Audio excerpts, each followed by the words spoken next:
ಒಂದೇ ಸೀಕ್ರೆಟ್ ರೂಮಲ್ಲಿ ಧ್ರುವಂತ್ ಮತ್ತೆ ರಕ್ಷಿತಾ ಆಕ್ಚುಲ್ ಆಗಿ ಸೀಕ್ರೆಟ್ ರೂಮ್ ರಿಲೇಟೆಡ್ ಆಗಿ ಒಂದು ಇಂಟ್ರೆಸ್ಟಿಂಗ್ ಆಗಿರೋ ಒಂದು ಪ್ರೊಮೋ ಬಂದಿದೆ.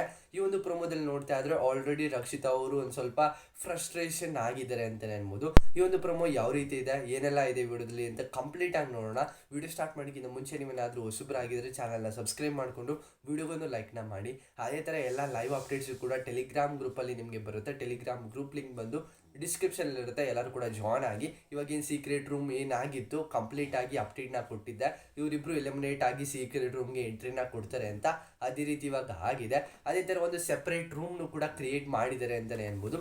ಇಲ್ಲಿ ಆ್ಯಕ್ಚುಲಿ ಇಲ್ಲಿ ಪ್ರೋಮೋದಲ್ಲಿ ನೋಡ್ತಾ ಇದ್ರೆ ಅವರಿಬ್ಬರಿಗೆ ಎರಡು ಮೈಕ್ನ ಕೊಟ್ಟಿದ್ದಾರೆ, ಒಂದು ಟಿವಿನ ಇಟ್ಟು, ಎರಡು ಬೆಡ್ ಇದೆ, ಆ ಕಡೆ ಈ ಕಡೆ ಎರಡು ಬೆಡ್ ಇದೆ ಅಂತಲೇ ಅನ್ಬೋದು. ಒಂದು ಆಕ್ಟಿವಿಟಿ ಏರಿಯಾ ಅದರಲ್ಲೇ ಇವರು ಸೀಕ್ರೆಟ್ ರೂಮ್ನ ಈ ಥರ ಕ್ರಿಯೇಟ್ ಮಾಡಿರ್ಬೋದೇನೋ. ಬಟ್ ಇನ್ನೊಂದು ಯೋಚನೆ ಮಾಡೋದು ನೋಡ್ತಾ ಇದ್ರೆ ಅಲ್ಲಿ ಇವಾಗ 80 days ಆಲ್ಮೋಸ್ಟ್ ಕಂಪ್ಲೀಟ್ ಆಗಿದೆ. ಇವಾಗ ಏನಕ್ಕೆ ಈ ಥರ ಸೀಕ್ರೆಟ್ ರೂಮ್ ಟಾಸ್ಕ್ನ ತೊಗೊಂಡು ಬಂದಿಟ್ರು ಅಂತ ಒಂದು ಸ್ವಲ್ಪ ಕನ್ಫ್ಯೂಷನ್ ಇದೆ ಅಂತಲೇ ಅನ್ಬೋದು. ಆಲ್ಮೋಸ್ಟ್ ಒಂದು 65 ದಿನ ಇದ್ದಾಗ ಏನಾದರೂ ಮಾಡಿದರೆ ಇನ್ನೂ ಸ್ವಲ್ಪ ಇಂಟ್ರೆಸ್ಟಿಂಗ್ ಆಗಿರ್ತಿತ್ತು. ಇವಾಗ ಏನು ಎಂಟ್ರಿನ ಕೊಟ್ಟಿದ್ದಾರೆ, ಇವ್ರು ಯಾವಾಗ ಬಿಗ್ ಬಾಸ್ ಮನೆ ಒಳಗಡೆ ಹೋಗ್ತಾರೆ ಅಂತ ಗೊತ್ತಿಲ್ಲ. ಬಟ್ ಒಂಥರ ಇಂಟ್ರೆಸ್ಟಿಂಗ್ ಆಗಿದೆ ಅಂತಲೇ ಅನ್ಬೋದು. ಆಲ್ರೆಡಿ ಇಲ್ಲಿ ಧ್ರುವಂತ್ ಮತ್ತು ರಕ್ಷಿತಾ ಅವ್ರು ಏನು ಮನೆ ಒಳಗಡೆ ಇರೋ ಕಂಟೆಸ್ಟೆಂಟ್ಸ್ ಏನೇನೆಲ್ಲ ಮಾತಾಡ್ತಿದ್ದಾರೆ ಅಂತ ಕೇಳಿಸ್ಕೊತಿದ್ದಾರೆ ಮೈಕ್ನ ಹಾಕೊಂಡು. ಅದು ಯಾವ ರೀತಿ ಇದೆ ಅಂತ ನೋಡೋಣ ಬನ್ನಿ. ಅದೇ ಥರ ಇಲ್ಲಿ ವಾಯ್ಸ್ನ ಕೇಳಿಸ್ಕೊತಾ ಇರುವಾಗ ಇಲ್ಲಿ ಚೈತ್ರ ಅವರು ಮತ್ತು ರಜತ್ ಅವ್ರ ಮಾತು ಹೈಲೈಟ್ ಆಗುತ್ತೆ. ಚೈತ್ರ ಅವರು ರಕ್ಷಿತಾ ಅವ್ರ ಬಗ್ಗೆ ಮಾತಾಡ್ತಾ ಇರ್ತಾರೆ. ರಕ್ಷಿತಾ ಅವರು ನಾರ್ಮಲ್ ಆಗಿ ಎಲ್ಲ ಕನ್ಫ್ಯೂಷನ್ ಸ್ಟೇಟಲ್ಲೇ ಇಟ್ಕೊಂಡು ಗೇಮ್ನ ಆಡ್ತಿದ್ರು. ಆ ಒಂದು ಹುಡುಗಿ ಸ್ವಲ್ಪ ಕನ್ಫ್ಯೂಷನ್ ಆಗಿತ್ತು ಅಂತ ಆಲ್ಮೋಸ್ಟ್ ನೀವು ಅಬ್ಸರ್ವ್ ಮಾಡಿರ್ತೀರ. ಒಂದು ನಾಮಿನೇಷನ್ ಕಾರಣದಲ್ಲಾಗಿರ್ಬೋದು, ಬೇರೆ ವಿಷಯದಲ್ಲಾಗಿರ್ಬೋದು, ಸ್ವಲ್ಪ ಕನ್ಫ್ಯೂಷನ್ ಇತ್ತು. ಬಟ್ ಅರ್ಥ ಆಗ್ತಾ ಇರಲಿಲ್ಲ. ನೆನೆ ಎಪಿಸೋಡಲ್ಲೂ ನೋಡಿರ್ಬೋದು, ಯಾರ ಕೂಡ ತುಂಬಿದೆ ಅಂತ ಹೇಳಿದಾಗ ಒಂದು ಸ್ವಲ್ಪ ಕನ್ಫ್ಯೂಷನ್ ಸ್ಟೇಟಲ್ಲಿ ಇದ್ರು. ಆ ಒಂದು ಪಾಯಿಂಟಲ್ಲಿ ಇಟ್ಕೊಂಡು ಇಲ್ಲಿ ಹೇಳಿರ್ಬೋದು. ಅದೇ ಥರ ರಜತ್ ಅವರು ಕೂಡ ಒಂದು ಹೈಲೈಟ್ ಮಾಡ್ತಾರೆ ಒಂದು ಪಾಯಿಂಟ್ನ. ಅವಾಗ ರಕ್ಷಿತಾ ಅವರು ಒಂದು ಸ್ವಲ್ಪ ಇಮೋಷನಲ್ ಆಗ್ತಾರೆ ಅಂತಲೇ ಅನ್ಬೋದು. ಆ ಒಂದು ಎಮೋಷನಲ್ ಪಾಯಿಂಟ್ ಏನಂತ ಅಂದರೆ, ಇವಾಗ ರಕ್ಷಿತಾ ಹೋಗುವಾಗ ಸ್ವಲ್ಪ ಜನ ಅವರು ಕಣ್ಣೀರಾದರೂ ಹಾಕಿದ್ರು, ಮಾತಾಡ್ಸಿದ್ರು. ಬಟ್ ಧ್ರುವಂತ್ ಹೋಗುವಾಗ ಯಾರು ಕೂಡ ಮಾತಾಡಲೂ ಇಲ್ಲ, ಏನೂ ಇಲ್ಲ ಅಂತ ಒಂದು ಹೈಲೈಟ್ ಮಾಡ್ತಾರೆ. ಆವಾಗ ರಕ್ಷಿತಾ ಅವರು ತುಂಬ ಎಮೋಷನಲ್ ಆಗ್ತಾರೆ ಅಂತಲೇ ಅನ್ಬೋದು. ಇಲ್ಲೇನಂತ ಅಂದರೆ, ನಾರ್ಮಲ್ ಆಗಿ ಧ್ರುವಂತ್ ಅವ್ರು ಹೋಗುವಾಗ ಅವ್ರಿಗೇನು ಅನಿಸುತ್ತೆ ನಾರ್ಮಲ್ ಆಗಿ ನಾನು ಎಲಿಮಿನೇಟ್ ಆಗ್ತಿಲ್ಲ ಅದಕ್ಕೋಸ್ಕರ ಹೋಗ್ತಿರೋದು ಅಂತ ಒಂದು ಸ್ವಲ್ಪ ಆ್ಯಟಿಟ್ಯೂಡ್ ಇತ್ತು ಅಂತ ಅನಿಸುತ್ತೆ. ಬಟ್ ರಕ್ಷಿತಾ ಹೋಗುವಾಗ ತುಂಬ ಎಮೋಷ್ನಲ್ ಆಗಿತ್ತು.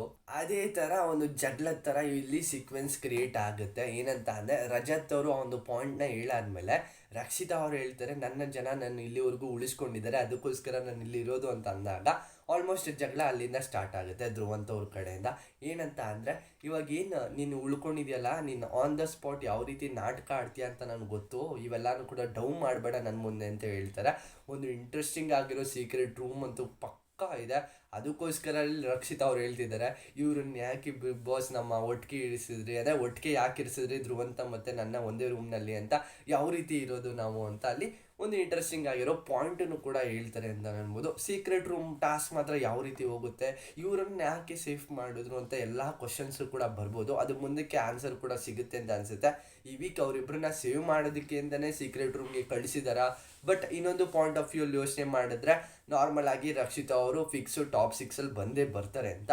ಧ್ರುವಂತ್ ಅವ್ರು ಏನಾದರೂ ಮುಂದೆ ಬರೋದಕ್ಕೆ ಈ ಥರ ಒಂದು ಪಾಯಿಂಟ್ ಔಟ್ ಮಾಡ್ಕೊಂಡು ಮಾಡ್ತಿದ್ದಾರಾ, ಯಾವಾಗ ಬರ್ತಾರೆ ಯಾವಾಗ ಹೋಗ್ತಾರೆ ಅಂತ ಕಂಪ್ಲೀಟಾಗಿ ಇನ್ನೂ ಗೊತ್ತಿಲ್ಲ. ಏನಾದರೂ ಅಪ್ಡೇಟ್ ಬಂದರೆ ಟೆಲಿಗ್ರಾಮ್ ಗ್ರೂಪಲ್ಲೇ ಹಾಕಿರ್ತೀನಿ, ಯಾರು ಕೂಡ ಮಿಸ್ ಮಾಡಿದಂತೆ ಜಾಯ್ನ್ ಆಗಿ. ಬಟ್ ಸೀಕ್ರೆಟ್ ಟಾಸ್ಕ್ ಮಾತ್ರ ಲಾಸ್ಟ್ ಟೈಮ್ ನೋಡಿದ್ರಲ್ಲ, ಪ್ರಥಮ್ ಅವ್ರದ್ದು ಇನ್ನೊಂದು ಸೀಕ್ರೆಟ್ ಟಾಸ್ಕ್ ಇಟ್ಟು ಸೀಕ್ರೆಟ್ ರೂಮಲ್ಲಿ ಇಟ್ಟಿದ್ರು, ಅದಂತೂ ಮಾತ್ರ ಕಂಪ್ಲೀಟಾಗಿ ಮಸ್ತಾಗಿತ್ತು. ಅದೇ ಥರನೂ ಕೂಡ ಇದೇ ಇರುತ್ತೆ. ಆಲ್ಮೋಸ್ಟ್ ಎಲ್ಲರೂ ನಂಬಿಸ್ತಾರೆ ಅವ್ರು ಎಲಿಮಿನೇಟ್ ಆಗಿದ್ದಾರೆ ಅಂತ. ಮನೆಯಲ್ಲಿರೋ ಒಳಗಡೆ ಕಂಟೆಸ್ಟೆಂಟ್ಸ್ಗೆ ನಂಬಿಸಾದ್ಮೇಲೆ ಅವರಿಬ್ಬರು ಕಂಟೆಸ್ಟೆಂಟ್ನ ಮನೆ ಒಳಗಡೆ ಕರೆಸ್ಬೋದು. ನೋಡೋಣ ಯಾವ ರೀತಿ ಪಾಯಿಂಟ್ ಔಟ್ ಬರುತ್ತೆ, ಯಾವ ರೀತಿ ಮುಂದುವರ್ಕೊಂಡು ಹೋಗುತ್ತೆ ಬಿಗ್ ಬಾಸ್ ಅಂತ. ಇದಿಷ್ಟು ಒಂದು ಪ್ರೊಮೋ ರಿವ್ಯೂ ಆಗಿರುತ್ತೆ. ಈ ವಿಡಿಯೋ ನಿಮ್ಗೆ ಇಷ್ಟ ಆಗಿದೆ ದಯವಿಟ್ಟು ಒಂದು ಲೈಕು, ಶೇರು, ಕಮೆಂಟು, ಸಬ್ಸ್ಕ್ರೈಬ್ ಮಾಡ್ಕೋದು ಅಂತ ನೋಡ್ತಿರೋ ದಯವಿಟ್ಟು ಸಬ್ಸ್ಕ್ರೈಬ್ ಮಾಡ್ಕೊಂಡು ಸಪೋರ್ಟ್ ಮಾಡಿ ಅಂತ ಹೇಳ್ತಾ ನೆಕ್ಸ್ಟ್ ವಿಡಿಯೋಲಿ ಸಿಗೋಣ. ಬಾಯ್ ಬಾಯ್, ಥ್ಯಾಂಕ್ ಯು, ನಮಸ್ಕಾರ.